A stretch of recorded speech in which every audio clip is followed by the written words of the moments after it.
कहानी की शुरुआत में यूक्रेन की पुरसकून जगह को दिखाया जाता है, जहां पर मैकोला नाम का एक आदमी छोटी सी झोपड़ी में अपनी बीवी के साथ रहा करता था। दोनों अपनी जिंदगी में बहुत खुश थे। मैकोला की बीवी आर्ट्स ड्राइंग किया करती थी। वो लकड़ी को तराश कर चीजें बनाया करती थी। वो लकड़ी का एंजल फरिश्ता बनाकर मैकोला की बाजू पर बांध देती है। मैकोला पास वाले स्कूल में मैथ्स पढ़ाया करता था। वो अपनी साइकिल पर बच्चों को पढ़ाने जाता था। मैकोला के घर में कोई भी इलेक्ट्रॉनिक की चीज नहीं थी। जब वो स्कूल में होता था तो ब्रेक के वक्त टीवी पर खबरें सुना करता था। ऐसे ही एक दिन वो टीवी पर खबर सुनता है कि रशिया में लोगों को मारा जा रहा है और रशिया यूक्रेन पर हमला करके उस पर कब्जा करना चाहती है। अब ये खबर सुनने के बाद मैकोला अपनी क्लास में बच्चों को पढ़ाने चला जाता है, जहाँ पर वो बड़े ही प्यार से बच्चों को पढ़ाया करता था। पर यहीं पर इस क्लास में एक बदमाश लड़का था जो मैकोला को बिल्कुल भी पसंद नहीं करता था। वो हर वक्त इन इरादों में रहता था कि कैसे मैकोला को स्कूल से बाहर निकाला जाए,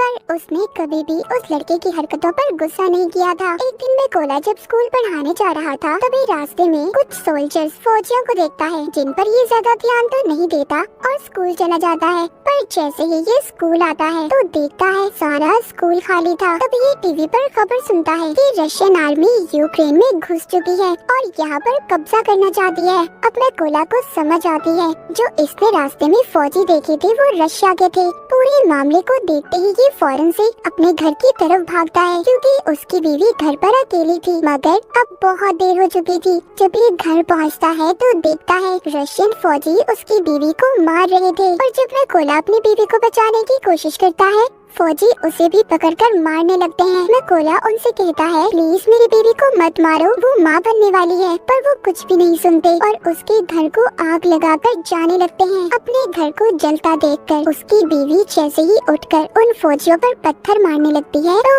एक रशियन फौजी उस पर गोली चला देता है, जिसकी वजह से मैकोला की बीवी मर चुकी थी। मैकोला अपनी बीवी की लाश के पास बैठकर जोर जोर से रोता है। तभी तो यूक्रेन के फौजी आते हैं। वो उसकी पहचान करने के बाद उसकी बीवी की मौत पर बहुत अफसोस कर रहे थे और उसकी बीवी के लिए कब्र खोदकर मैकोला से कहते हैं कि अपनी बीवी को यहाँ पर दफना दो। अब मैकोला अपनी बीवी को दफनाकर अपने घर को देख रहा था। रशियन फौजियों ने उसकी बीवी को भी मार दिया था और उसके घर को भी जला दिया था, इसीलिए अब वो बदले की आग में जल रहा था। वो रशियन फौज से बदला लेना चाहता था, इसीलिए अब वो यूक्रेन के फौजियों से कहता है कि प्लीज मुझे भी आर्मी में शामिल कर ले, मैं भी फौजी बनना चाहता हूँ। ये सुनकर वो फौजी मैकोला को अपने साथ ले गए थे, पर जाने से पहले मैकोला अपने पास लकड़ी का एंजल रख लेता है जो उसकी बीवी ने उसकी हिफाजत के लिए बनाया था। जब ये बेस पर आता है तो यहाँ के कमांडर इसको आर्मी में शामिल नहीं करते, कहते हैं कि क्या पता ये कोई जासूस भी हो सकता है। पर मैकोला कमांडर को बताता है कि रशिया की फौज ने मेरी आंखों के सामने मेरे घर को जला दिया और मेरी बीवी को भी मार दिया, इसीलिए मेरे पास जीने की अब कोई वजह नहीं है। मैं रशिया की फौज को मार कर ही सुकून का सांस लूंगा। मैं अपने मुल्क को बचाऊंगा ताकि रशिया की फौज यहाँ पर किसी और के घर को ना उजाड़े। ये सुनकर कमांडर मैकोला को आर्मी में शामिल करने के लिए तैयार हो गया था। उसकी ट्रेनिंग अब शुरू हो जाती है। मैकोला को बंदूक के बारे में कुछ भी नहीं पता था। जब सभी फौजी बंदूक को असेंबल कर रहे थे, उनके हिस्सों को जोड़ रहे थे, तो मैकोला उनके सामने सबसे ज्यादा देर में बंदूक को असेंबल करता है, जिससे सभी फौजियों को ये लग रहा था कि मैकोला कभी भी अच्छा फौजी नहीं बन पाएगा। मगर मैकोला अपनी सारी जान अपनी ट्रेनिंग पर लगा रहा था ताकि वो अच्छे से अच्छा फौजी बन सके। एक दिन ऐसे ही जब वो ट्रेनिंग कर रहा था तो अपने सीनियर से कहता है कि मुझे मैकोला कहकर मत बुलाएं, मुझे रेविन कहिए। तभी उसके सीनियर उस पर हंसने लगते हैं, कहते हैं खुफिया नाम ऐसे ही किसी को नहीं मिल जाते, उसके लिए इंसान को मेहनत करना पड़ती है।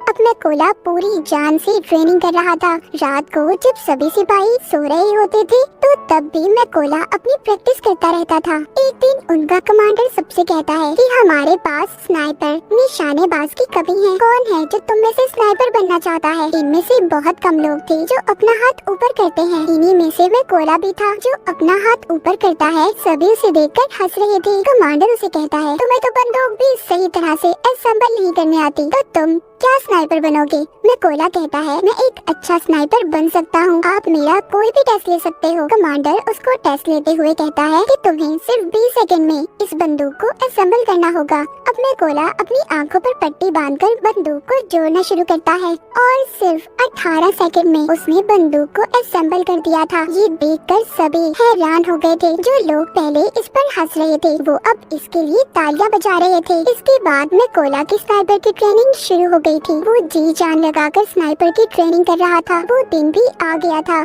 जब सभी स्नाइपर्स को उनकी बंदूकें दी जाती हैं। जहाँ पर सबको अच्छे मॉडल की बंदूकें दी गई थी, वहीं पर मैकोला को पुरानी बंदूक दी जाती है जो सही से काम भी नहीं करती थी। जब मैकोला अपने सीनियर से कहता है कि सर मुझे भी नई बंदूक चाहिए, तो उसका सीनियर उसे गुस्से से जवाब देता है। कहता है कि पहले तुम्हें खुद को साबित करना होगा कि तुम एक अच्छे स्नाइपर हो, तभी तुम्हें बंदूक दी जाएगी। अब सबकी ट्रेनिंग शुरू हो गई थी। इनका सीनियर सबसे कहता है, जब तुम अपना निशाना लगा रहे होगे तो तुम्हें चाहे कोई भी परेशानी आ जाए, तुम अपने टारगेट से नहीं हिलोगे और अपने टारगेट पर पूरा ध्यान लगाकर निशाना लगाओगे। सीनियर सभी के पास बारी बारी जाता है और सबके पास गोलियां चलाता है। जो भी स्नाइपर जरा सा भी गोली लगने के डर से हिलता है, उसको ट्रेनिंग से बाहर कर दिया गया था। जब सीनियर मैकोला के पास जाकर गोली को चलाता है तो उसे कोई भी फर्क नहीं पड़ता, वो जरा सा भी नहीं हिला था। जब वो अपने टारगेट पर निशाना लगा रहा था, तभी सीनियर उसके पास आकर कहता है कि तुम अपने टारगेट को सिर्फ एक दफा ही देख सकते हो, और उसकी आंखों के आगे कुछ रख देता है। अब मैकोला जब निशाना लगाता है तो उसका निशाना चूक गया था, मगर सब जानते थे कि अगर मैकोला को नई बंदूक दी जाती और आंखों के आगे कुछ न आता तो उसका निशाना लग जाता। रात को स्नाइपर का नाइट शूट टेस्ट होता है, जिसमें इन्हें रात के अंधेरे में अपने टारगेट को देखकर उस पर निशाना लगाना था। ये फ्लेयर गन को चलाकर सबको एक ही बार उनका टारगेट दिखाया जाता है। सब निशाना लगाते हैं पर मैकोला निशाना नहीं लगाता। वो अपने दिमाग में फासले को देखकर मीटर का अंदाजा लगाकर फिर निशाना लगाता है, जिससे उसका निशाना बिल्कुल ठीक लगता है, जो आज तक किसी ने नहीं किया था। वो मैकोला ने कर दिखाया था। सबका अब रिजल्ट आ चुका था। सीनियर मैकोला को सैल्यूट करता है और कहता है, तुम पास हो चुके हो। जिसके बाद कर्नल मैकोला से कहते हैं कि सभी जरूरी सामान को पैक कर लो, तुमने एक जरूरी मिशन पर जाना है। मैकोला का पहला मिशन ये था कि पास ही एक चेक पॉइंट पर रशियन आर्मी ने कब्जा किया हुआ था, जिसको इन लोगों ने उनसे छुड़वाना था। मैकोला अपने साथियों के साथ उस जगह पर पहुंच जाता है। इन सबको एक एक टारगेट दिया गया था। सभी अपनी पोजीशंस ले लेते हैं जहाँ पर बैठकर इन्होंने निशाना लगाना था। जब ये इन पर शूट करने वाले थे तो देखते हैं एक गाड़ी चेक पॉइंट की तरफ जा रही थी। कर्नल सबको गोली चलाने से मना करते हैं। वहीं पर रशियन आर्मी गाड़ी को रोक लेती है, जिसमें एक कपल कहीं पर जा रहा था। रशियन आर्मी ने उन लोगों का पासपोर्ट ले लिया था और उन्हें काफी बुरी तरह से मारने लगते हैं। ये देखकर कर्नल सभी स्नाइपर को गोलियां चलाने का कहता है और एक ही झटके में सभी स्नाइपर रशियन आर्मी को मार गिराती है। इनका पहला मिशन पूरा हो गया था। ये सभी खुशी खुशी अपने बेस पर वापस आ गए थे। जब मैकोला अपने बाकी साथियों को देखता है तो वहाँ पर कोई भी नहीं था। उसे पता चलता है कि वो दूसरे मिशन पर है। मैकोला को ये भी पता चल गया था कि उस मिशन में इसके बहुत से साथी भी मर गए हैं और उन सबको एक ही रशियन स्नाइपर ने मारा है, जो रशियन आर्मी का सबसे बेहतरीन स्नाइपर है। कुछ दिन के बाद इनका दूसरा मिशन भी शुरू हो गया था। ये सभी उस जगह पर पहुंच जाते हैं जहां पर रशियन आर्मी कब्जा करने वाली थी।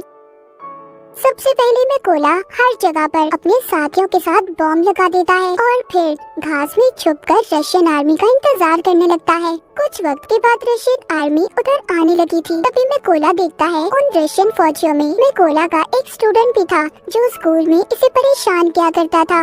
ये वही बदमाश लड़का था और अब वो रशियन आर्मी में शामिल हो चुका था। जैसे ही कर्नल इन्हें शूट करने का कहते हैं तो मैकोला थोड़ा सा घबरा गया था, क्योंकि ये अपने स्टूडेंट को मारना नहीं चाहता था। पर फिर भी ये अपने सभी जज्बात को साइड पर रखकर गोली बॉम्ब वाली जगह पर चला देता है, जिससे बहुत बड़ा धमाका होता है। सभी रशियन फौजी मारे जा चुके थे। बाद में कर्नल जब मैकोला के पास आते हैं तो पूछते हैं, तुम क्या सोच रहे थे? मैकोला बताता है कि उन रशियन फौजियों में मेरा एक स्टूडेंट भी था। कर्नल कहते हैं कि वो उस लड़के ने चुना है कि वो गद्दारों में शामिल हो गया, इसीलिए तुम्हें उसके लिए बुरा मानने की जरूरत नहीं है। इसके बाद ही वापस से बेस पे आ चुके थे। कर्नल ज्यादातर अपना वक्त अपने मैकोला के साथ ही गुजारते थे, क्योंकि अब कर्नल पूरी तरह से मैकोला पर यकीन करने लगे थे। कर्नल मैकोला को बताते हैं कि मेरी 2 बेटियां हैं और उन्हें नहीं पता कि मैं आर्मी में कर्नल की पोस्ट पर हूँ। उनको मैं ये कह कर आया हूँ कि मैं बहुत बड़ा बिजनेस करता हूँ और मेरी बीवी ने भी मेरी बेटियों को नहीं बताया। ये सुनकर मैं कोला भी अपनी बीवी की कर्नल को आखिरी निशानी दिखाता हुआ काफी दुखी हो जाता है। अब इसके बाद फिर से ये अपने अगले मिशन पर निकल पड़ते हैं। ये लड़ाई काफी बड़ी थी। सभी स्नाइपर्स छुपने के लिए एक गहरी खाई खोदते हैं और उसमें अपनी पोजीशंस ले लेते हैं। ये यहाँ पर इसलिए आए थे क्योंकि इन्हें पता चल गया था कि रशिया के कुछ फौजी यहाँ पर कब्जा करना चाहते हैं। यहीं पर कर्नल भी मैकोला के साथ थे। तभी यहाँ पर मैकोला देखता है उनमें वो फौजी भी था जिसने इसकी बीवी पर गोली चलाई थी। वो मैकोला के बिल्कुल निशाने पर था। कर्नल से पूछता है क्या मैं इस पर गोली चला सकता हूँ? कर्नल कहता है नहीं। मैकोला फिर पूछता है क्या मैं इस पर गोली चला सकता हूँ, क्योंकि वो अपनी बीवी का बदला लेना चाहता था। मैकोला का तो मिशन ही यही था कि वो अपनी बीवी का बदला लेना चाहता था। वो खुद पर कंट्रोल नहीं कर पाता और उस फौजी पर गोली चला देता है। पर इसके बाद रशियन आर्मी को इनका पता चल चुका था। कर्नल मैकोला से कहते हैं ये तुमने क्या किया? तभी एक स्नाइपर कर्नल पर शूट करके उसे भी मार देता है। सब रशियन फौजी इन पर बॉम्ब फेंकने लगते हैं। मैकोला कर्नल की लाश को बेस पर ले आया था पर बहुत ज्यादा दुखी था क्योंकि उसकी गलती की वजह से कर्नल मारा जा चुका था। मैकोला ने अब ये कसम भी खाई थी कि वो उस स्नाइपर को कहीं से भी ढूंढ कर लाएगा और कर्नल की मौत का बदला लेगा। इसलिए वो अगले मिशन के लिए अकेला ही निकल गया था। उसको उस स्नाइपर की जगह के बारे में भी पता चल जाता है। वो अब अपने टारगेट को फिक्स करके एक स्नाइपर को मार गिराता है। पर वहाँ पर एक स्नाइपर मैकोला पर गोली चला देता है जो उसको लगती तो नहीं पर वो जख्मी हो गया था। लेकिन स्नाइपर को भी मैकोला ने मार दिया था। अब क्योंकि वो जख्मी था इसलिए खुफिया जगह पर जाकर अपने जख्म के ठीक होने का इंतजार करने लगता है। तभी उसे अपने हेड की कॉल आती है जो बताते हैं कि हमें उस स्नाइपर का पता चल चुका है जिसने कर्नल को मारा था। तुम जल्दी से बेस पर आ जाओ। मैकोला अब बेस पर आ चुका था। जब इनकी ट्रेनिंग शुरू होती है तो इन्हें बताया जाता है कि वो स्नाइपर बहुत ही खतरनाक है। उसका निशाना आज तक गलत नहीं लगा। हेड यहाँ पर ये भी बताते हैं कि वो पहले यूक्रेन के फौजियों को मारता है फिर उनकी वीडियोस बनाकर इंटरनेट पर डालता है ताकि यूक्रेन आर्मी हार मान ले। हेड बताते हैं कि हम 2 ग्रुप्स में जाएंगे। बिल्डिंग के अंदर वो स्नाइपर है, हम वहाँ पर जाकर उन पर हमला करेंगे।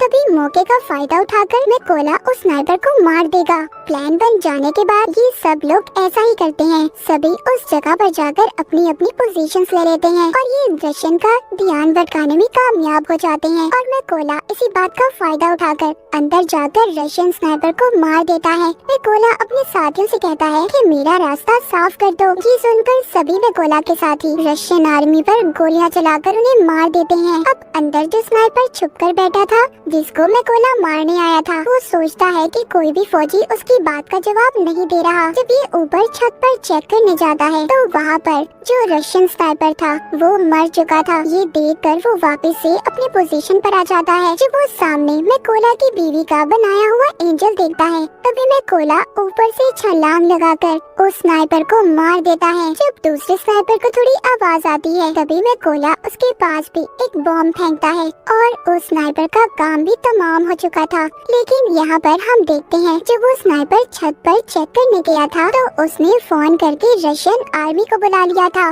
इसलिए रशियन आर्मी उधर आ रही थी। किसी को भी नहीं पता था कि उनके स्नाइपर मारे जा चुके हैं। इसलिए जब वो अपने स्नाइपर को कॉल कर रहे थे तो कॉल में गोला उठाता है और उन्हें कहता है कि तुम्हारा वक्त अब खत्म हो चुका है। ये कहकर वो रशियन के ट्रक ड्राइवर पर गोली चला देता है जिसमें सभी रशियन फौजी बैठे थे। इसीलिए अब वो बाहर आ गए थे। लेकिन ये नहीं जानते थे कि यूक्रेन के स्नाइपर इन पर पहले ही निशाना लगाकर इंतजार कर रहे थे। तभी वो सब इन पर गोलियों की बारिश कर देते हैं। सभी को मारने के बाद मैकोला अपनी बीवी की कब्र पर जाकर उदास मन से कहता है कि मैंने तुम्हारे कातिलों और अपने दुश्मनों से बदला ले लिया है, मगर अब मुझे अपने मुल्क की हिफाजत करनी है, इसीलिए मुझे अब जाना होगा। इतना कहकर वो अपने अगले मिशन पर निकल जाता है और यहीं पर स्नाइपर द व्हाइट रिबन की कहानी खत्म हो जाती है।